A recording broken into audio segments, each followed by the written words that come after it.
in Isaiah chapter 22, verse 22, there is a very interesting story there. I don't know if you are interested. Those of you who love stories, I think this will be a good story. From verse 14, there's a gentleman called Shebna. And then from verse 16 somewhere, there's another gentleman called Eliakim. Now, from verse 14, Isaiah 22. You have to watch this. From verse 14.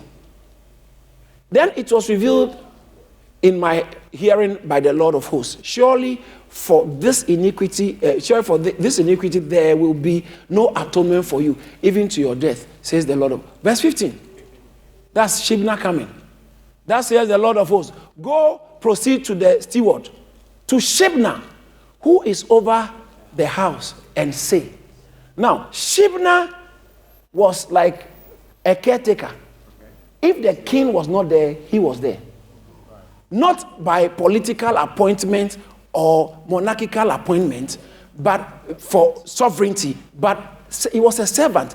But he had the keys to all the house, everything. He was the runner of the house, like Joseph. So if the king is not there, he has so much power. If he becomes your friend, you will do well. Yeah. You will do. It's like chief of staff. Yeah.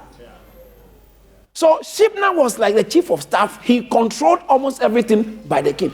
And Shebna, when you read it down, Shebna now began to use his position to line his pocket and to do his own, some of you who work for people who are using it for your own agenda. It happens in a lot of churches where branch pastors and assistant pastors, they are working under the pastor, but they are lining their pocket against the church. Yeah. Let me talk to Orangu's pastors. You were sent there by your head pastor, by your sending church. You were appointed by your sending church. Don't take the equipment and don't be. Some pastors, what they do is, some pastors, what they do, they will tell you that it's my special birthday and preach a certain special birthday message and teach you how you have to appreciate your man of God. And the people, the money is coming from one pot. So it's either tithe, offering, or the special man of God. So most men of God who focus a lot on church members blessing them, it begins to have an impact on the church's coffers. Branch pastors. Yes. So you see, they will not take money from the church, but there is a way a pastor can influence people to divert the money into his pocket. Legitimately. I'm praying for you. Have to sow a seed in my life. You have to always sow a seed. Every time you have to sow a seed. Every time you have to sow a seed. So the little money you have, they will put you, in fact, because you can see, God won't say anything, but the pastor will say something if you don't give him. So they feel like, some people say, if I give it to him, I've given it to God. It's the same thing. Branch pastor, don't be a Shebna. Assistant pastors, cell leaders. Some people have a Shebna spirit. Shebna spirit. They are cell leaders, but Shebna cell leaders. They are assistant pastors. They will call you to the corner and pray special prayers for you. And when you watch them very carefully, you realize that anytime I give them something, it must always looks like they don't let anybody know I have this special relation with them. If any relationship is going undercover, there is a Shebna spirit. Shebna.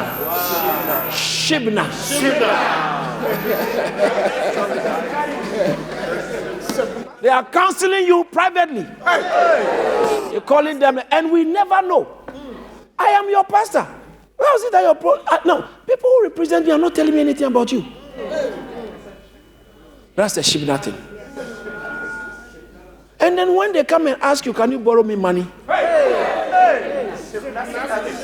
Some of you, if you give a testimony about how much money God has blessed you with, you will see the Shebness will begin to befriend you. And most of those people, watch this, most of those people always do it and they don't want me to know. When anybody asks you, lend me money, tell them, have you asked pastor?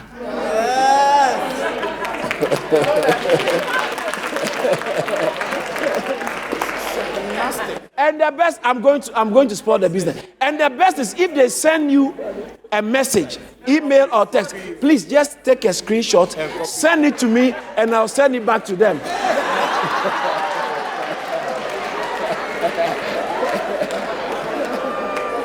It is prohibited for any leader to borrow money from a church member. Amen. It is not allowed. It is prohibited. Yeah. It's a Shibna spirit.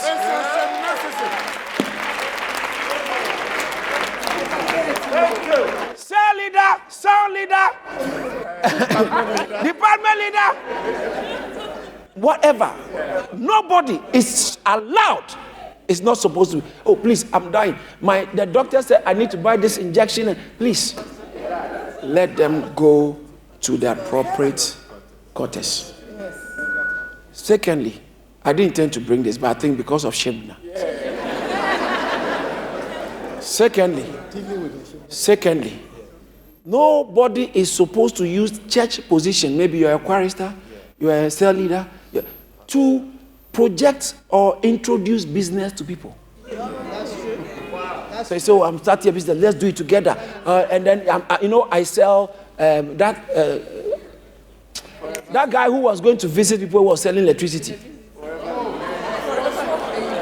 forever living, and those things. Those network marketing.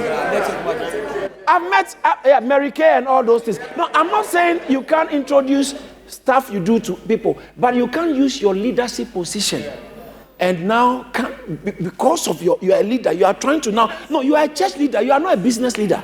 Thank you, Pastor. So don't do business with church position. Yes. That's why we don't actually allow people to come and sell their stuff here, products here. Maybe you do fashion, you sell shoes after church, then you set them in the front.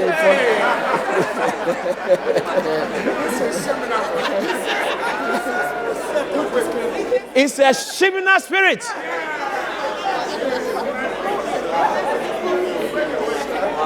I've met pastors who have come to sit with me in my office. You remember? Telling me, one pastor came, he said that this thing, somebody did it in his church, he did it.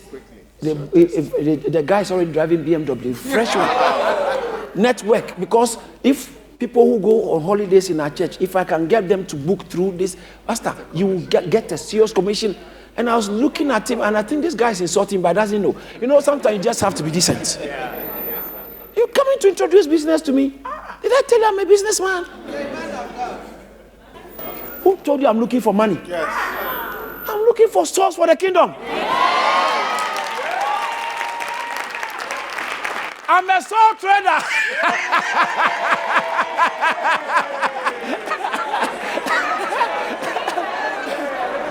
Be a soul winner. I'm a soul winner. Be a soul winner. I'm a soul winner. Be a soul winner. I'm a soul winner. Be a soul winner. I'm a soul winner. Hey.